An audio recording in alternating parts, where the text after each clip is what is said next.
안녕하십니까? 오늘 우리는 가장 깊은 어둠 속에서 찬란한 영광이 시작되는 역설적인 진리를 함께 상고하고자 합니다. 요한복음 13장 31절에서 38절의 말씀을 통해 참된 제자도의 세 가지 기둥이 무엇인지 살펴보겠습니다. 예수님께서는 이렇게 말씀하셨습니다. 그가 나간 후에 예수께서 이르시되 지금 인자가 영광을 받았고, 이 말씀의 깊은 의미를 함께 탐구해 나가기를 소망합니다. 오늘 우리가 첫 번째로 주목할 부분은 바로 빛을 등진 선택, 빛에 머문 연약함입니다. 가룟 유다의 배신은 단순히 순간적인 실수가 아니라 자신의 뜻을 굳게 붙들고 주님의 뜻을 외면한 결과였습니다. 반면 남겨진 제자들은 완전해서가 아니라 연약함에도 불구하고 주님 곁에 머물렀기에 비로소 참된 빛의 계시를 들을 수 있었습니다. 이는 우리의 인생이 두 가지 경로로 나뉨을 보여줍니다. 첫째는 자신의 뜻을 고집하여 결국 단절과 어둠으로 나아가는 유다의 길입니다. 둘째는 비록 부족하고 연약할지라도 주님 앞에 머물러 결국 십자가의 깊은 비밀을 계시받는 제자들의 길입니다. 이어서 우리는 배신의 징후 앞에서 선포된 뜻밖의 단어에 대해 나누고자 합니다. 십자가 처형이라는 비극적인 운명의 시계가 움직이기 시작한 바로 그 순간, 예수님께서는 실패가 아닌 영광을 선언하셨습니다.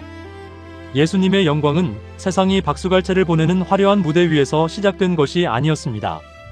오히려 철저히 찢기고 부서지는 십자가의 길 위에서 가장 낮은 곳에서 시작되었습니다. 예수님께서 친히 말씀하셨듯 지금 인자가 영광을 받았고 하나님도 인자로 말미암아 영광을 받으셨도다.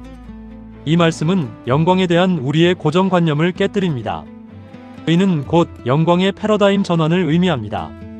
세상이 말하는 영광은 주로 높아짐, 성공, 박수갈채와 같은 형태로 나타나며 그 중심에는 내 이름과 나의 성취가 있습니다. 결과적으로는 자기 증명에 몰두합니다. 그러나 요한복음, 즉 예수님께서 말씀하신 영광은 완전히 다릅니다. 그 형태는 낮아짐, 수치, 그리고 십자가입니다. 영광의 중심에는 아버지의 뜻에 대한 온전한 순종이 있으며 그 결과는 하나님의 성품과 사랑이 드러나는 것입니다. 진정한 영광은 나의 뜻이 이루어지는 것이 아니라 나의 뜻이 꺾이고 아버지의 뜻이 온전히 이루어지는 바로 그 자리에서 시작됩니다. 이러한 관점에서 우리는 십자가라는 왕좌를 이해해야 합니다. 세상의 눈에 십자가는 수치와 패배, 그리고 죽음의 사형틀에 불과했습니다. 그러나 요한복음은 이 십자가의 의미를 완전히 뒤집어 해석합니다. 십자가는 첫째, 순종의 자리입니다. 예수님께서 아버지의 뜻에 끝까지 순종하신 절대적인 지점입니다. 둘째, 계시의 절정입니다. 하나님 아버지의 완전한 공의와 희생적 사랑이 온 우주에 가장 밝게 드러난 빛의 근원입니다. 결국 십자가는 하나님이 어떤 분이신지를 가장 선명하고 강력하게 보여주는 영광의 자리인 것입니다. 그렇다면 이 영광의 길이 제자의 삶에 스며드는 방식은 무엇일까요? 아버지의 뜻에 순종하는 영광은 제자들의 구체적인 삶 속에서 사랑이라는 형태로 번역되어 나타납니다. 예수님께서는 제자들에게 새 계명을 주시며 이렇게 말씀하셨습니다. 새 계명을 너희에게 주노니 서로 사랑하라. 내가 너희를 사랑한 것 같이 너희도 서로 사랑하라. 이 말씀은 영광이 개인의 삶에 어떻게 적용되어야 하는지를 명확히 보여줍니다. 여기서 우리는 옛 계명에서 새 계명으로의 도약을 발견하게 됩니다. 사랑하라는 명령 자체는 사실 새롭지 않습니다. 구약의 레위기에도 이웃 사랑에 대한 계명이 있었습니다. 그러나 완전히 새로워진 것은 바로 사랑의 기준입니다. 옛 계명은 이러한 사랑은 행동으로 증명되는 제자의 선명한 표지가 됩니다.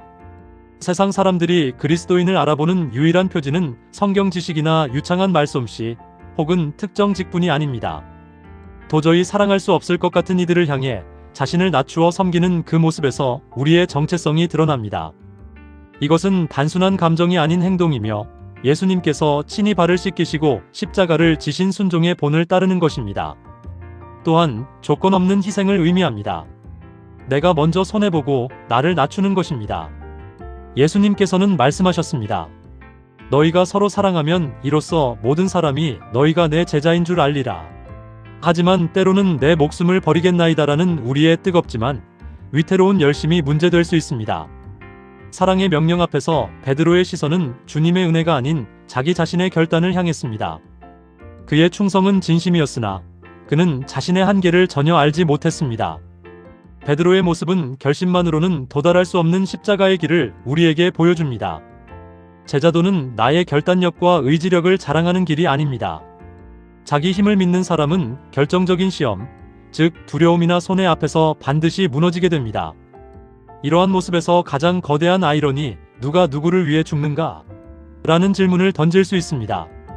우리가 지금까지 살펴보았던 파편화된 듯한 세 가지 핵심 단어, 즉 영광, 사랑, 그리고 연약함의 인정은 사실 참된 제자도의 세 가지 기둥을 이루며 십자가 복음이라는 하나의 완전한 순환 구조를 형성합니다.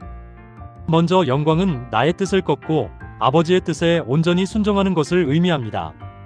이 영광은 사랑으로 이어지는데, 이는 높아짐을 포기하고 형제를 위해 자신을 낮추어 섬기는 것입니다.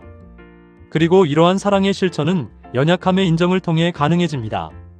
나의 의지를 버리고 주님의 은혜만을 철저히 의지할 때 비로소 우리는 진정한 십자가의 길을 걸을 수 있게 됩니다. 복음은 우리가 주님을 위해 무언가를 해내는 것에서 시작되지 않습니다. 복음은 먼저 행하신 사랑, 은혜의 파문에서 비롯됩니다. 예수님께서 먼저 우리를 위해 행하신 일에서부터 시작되는 것입니다. 중심점은 바로 예수님께서 십자가에서 목숨을 내어주신 첫 시작입니다. 이로 인해 첫 번째 파문이 일어납니다. 이는 그분의 온전한 사랑과 용서를 우리가 깊이 누리는 것입니다. 그리고 이 누림은 다시 두 번째 파문으로 이어집니다. 받은 은혜로 형제와 이웃을 사랑하며 섬기는 것, 이것이 바로 복음의 파문입니다. 이제 우리는 스스로에게 질문해야 합니다. 당신은 지금 무엇을 붙들고 계십니까? 나의 길을 붙들고 계신가요? 그것은 세상의 칭찬과 내 이름의 영광을 추구하고 내 기준과 감정에 맞춘 선택적인 사랑을 하며 나의 결단력과 의지에 대한 확신을 갖는 길입니다. 아니면 십자가의 길을 붙들고 계신가요? 그것은 아버지의 뜻이 이루어지기 위해 나를 낮추고 주님께서 먼저 보여주신 희생적인 섬김을 따르며 자신의 한계를 인정하고 주님의 은혜를 간절히 구하는 기도입니다. 진정으로 주님을 따르는 길은 의욕이 아닌 기도로 걷는 길입니다. 내 결심이 무너지고 나의 의지가 바닥나는 바로 그 자리에서 우리를 끝까지 사랑하시는 예수님의 은혜가 다시 시작됩니다. 우리가 그분을 사랑했기 때문이 아니라 그분이 먼저 우리를 사랑하셨기 때문입니다. 내가 너희를 사랑한 것 같이 이 사랑이 우리를 붙들고 인도하실 것입니다.